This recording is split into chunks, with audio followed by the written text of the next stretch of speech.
Sige, interview ko kayo isa-isa ha. Ano tong dinodrawing mong to? Ano yan? Anong tawag eh? Cauliflower? Yan, hindi. Titingnan natin yung mga drawing nila. Anong puno yan? Puno ng? Orange. Puno ng orange?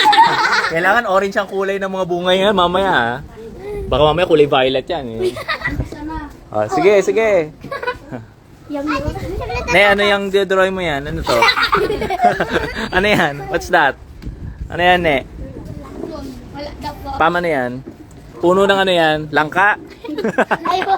Ayun ba?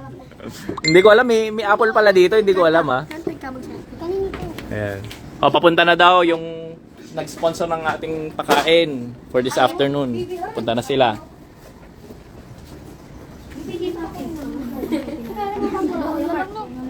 Kalabasa ba to, Ne? Hindi, joke lang. Baka umiyak eh. Hindi, joke lang. Ganda-ganda flower. Yan. Oh.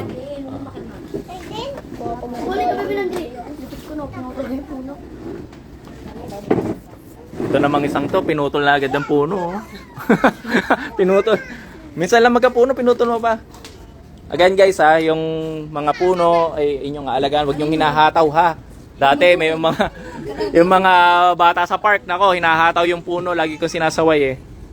Mga halaman, huwag nyong hahatawan yung mga halaman.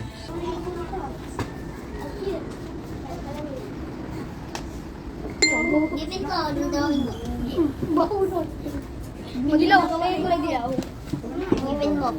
The drawing kahit mo. Sige lang. Sa babae ng kalapak. What's that?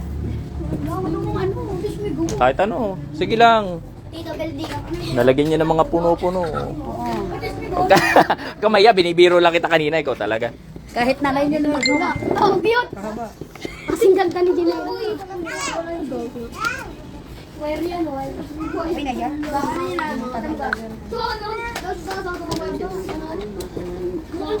Si Salima. Ikaw na magpuli. Baka pa rin. Asat lang. Wala akong araw. Hindi magbansa ako. Papa, may araw ka? Mamaya. Di pa nga ako susunod. Bansa nga mo, dahil wala. Bakit? Okay lang yan kung walang araw. Okay lang yan. Tingnan nyo, dito sa ano, wala naman tayo nakikitang araw, di ba? So hindi lahat ng drawing dapat may araw. Okay lang yun na walang araw. Si Milo. Ano maganda yung draw? Apple. Ang ganda naman ng drawing ni Nene. Oy, maganda yan ha. Ikaw, kayo talaga ba kayo natatawa ha? Kayo talaga. Ayan, nandito na daw sila sa dayi lang ha. Lalabas ako. Okay na. Yeah, ito. Oo, pupunta na.